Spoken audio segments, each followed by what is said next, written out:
Mookambika hair ഓയിലിൻ്റെ വിശേഷങ്ങളാണ് കേട്ടോ. തൃപ്പൂണിത്തുറ മരടിൽ നിന്നുള്ള വിശേഷങ്ങളാണ് ഞാൻ അറിയിക്കുന്നത്.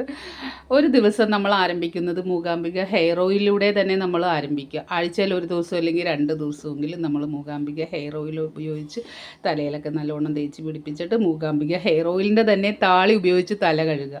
അത് കഴിഞ്ഞിട്ട് നമ്മൾ ഒരു കട്ടൻ ചായയൊക്കെ എടുത്ത് പിന്നെ മധുരമില്ലാത്തൊരു ലൈറ്റ് കട്ടൻ ചായ എടുത്ത് മൂകാംബിക ഹെയർ ഓയിലിൻ്റെ തന്നെ മറ്റൊരു പ്രൊഡക്റ്റാണ് എള്ളുണ്ട.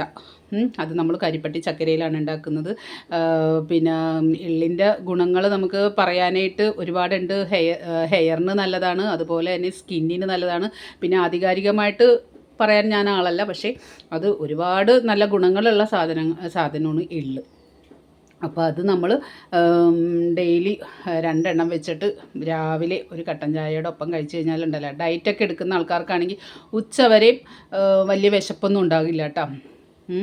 ലൈറ്റായിട്ട് എന്തെങ്കിലും കഴിച്ചാൽ മതി. ഇനി എന്തെങ്കിലും കഴിക്കണമെന്നുള്ള ആൾക്കാർക്ക് ലൈറ്റായിട്ട് എന്തെങ്കിലും കഴിച്ചാൽ മതി.